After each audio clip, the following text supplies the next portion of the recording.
everybody, it's Ann Kaplan from Mom Me, your mama resource from conception to college. Wherever you are on your momming journey, we are here for you. And the theme in the group this week is tantrums. It's the big one. It's pretty much the biggest reason why all my parenting clients contact me. It's like the sweet spot when I know that moms are going to be calling me in desperation, because right when their kids start throwing tantrums is right when we start feeling like totally out of control.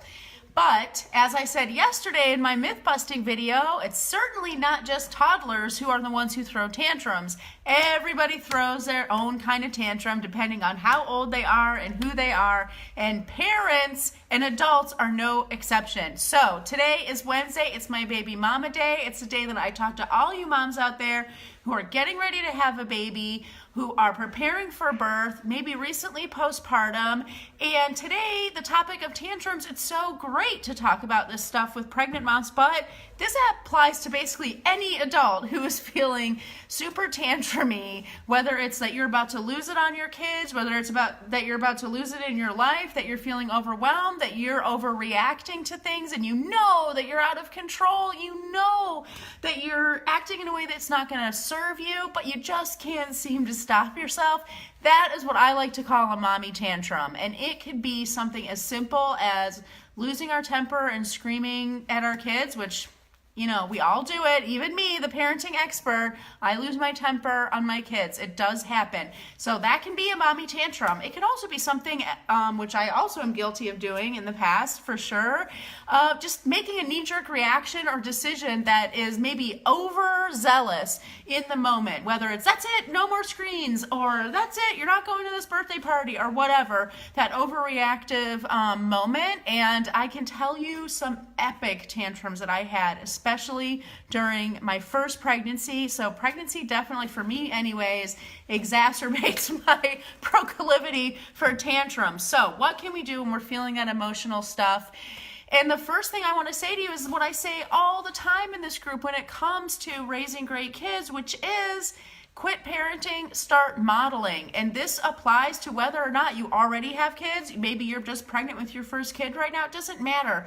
What I love to tell all my clients, what I really encourage moms to do, is really think about who is it that you want to be, what kind of person do you want to be, and model that. Walk that walk. Be that person. So the more that we model, not a person who never gets upset, because that's not even humanly possible, but a person who handles her feelings of being upset in a positive and productive and healthy way, the more we're teaching that to our kids.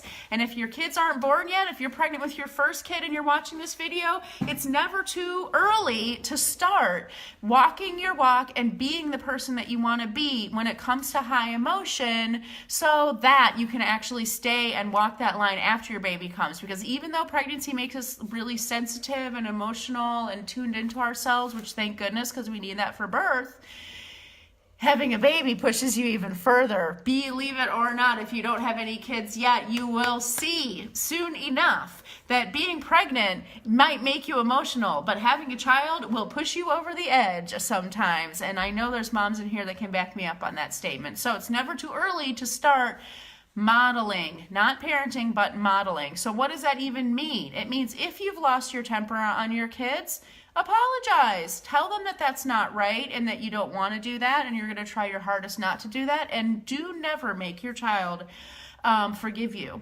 What I say to my kids when I'm apologizing to them is, you know, I hope you can accept my apology, and that's it. I say that I'm sorry, that I wish I hadn't done that I'm going to try really hard not to do it in the future, and I hope you can accept my apology. And they don't have to. It's their choice or not whether to forgive you.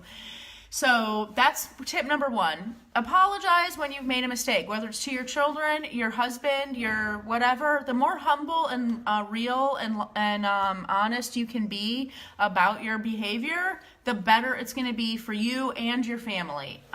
This is true no matter what, whether I'm talking about you losing your temper or having a tantrum or whatever in front of your kids, or your husband, friends, family, whatever. Tip number 2 is recognize when your emotions are running high. This is the thing we have so much more ability to do than kids, and this is why it's less common to see mommies being the ones who throw tantrums. Recognize you can be in tune with yourself and know that it's time for you to put yourself in a timeout before you throw your tantrum. Take care of yourself. Walk away from something when it's frustrating you, including your child, guys. If you need a break, you need a break. It's not I'd like a break. It's I need a break, and that's what's best for me and my kid right now. If even a crying baby will push you to your limit, it's okay to put your baby in a safe place like a crib and walk away for a minute to get your calm and not lose your temper. I promise you, you will be glad that you did. So recognize and tune into yourself and take care of yourself when you need to, because you can't pour from an empty cup. So fill yourself up, whether it's just taking a little break, walking outside, breathing in the fresh air, taking a break from listening to crying and screaming, or in my case, fighting. That's the biggest problem in our house. Recognize that you need to do that, okay? And then tip 3 is take it beyond just in the moment. This is triage we're talking about. This is apologizing for your mistakes. This is recognizing in the moment what to do. That's really, really important. But let's try to take it beyond that. And this is my last tip for you guys. Take it beyond that. Take it to the place of, what do I need to minimize the frequency of this feeling arising in me in the future? Is it I need more help? Is it that I need to work with a coach? Hello. Is it that I need to learn new parenting techniques? Also, hello. Whatever it is, get that support and help you need. It could be more family systems. It could be delegation. It could be all of these things, the things that I talk with my clients about all the time, because the moms that I work with have gotten to the point of recognizing this wasn't just a once-off moment. This isn't the way I want my life to be, and I want to make a change. So whether you're preparing for a birth and realizing that pregnancy is making you tantrumy, and let's talk about that, or you've already had kids and you're realizing that the stress of motherhood is making you tantrumy, let's talk about that too. And if you watched my video yesterday, you know that all the stuff I'm talking about this week when it comes to tantrums is completely backed up, and it's just a tiny little piece of what I do with my clients every day. So if you want to take this work deeper, I really suggest that you comment on this video, because I will get you a copy, my free guide to getting kids to listen the first time we ask. And that is going to completely back up and go deeper with these concepts that we're talking about this week of strategies to get our kids to behave themselves in ways that are actually going to work for us and make it so that we're less likely to be the tantruming one in whatever situation we're in. I love you guys so much. I hope that's helpful for you. And if you want a copy of that free guide, just comment on this video and I'll get with you and get it to you as soon as I possibly can. Love you guys so much. Have an amazing day. Bye.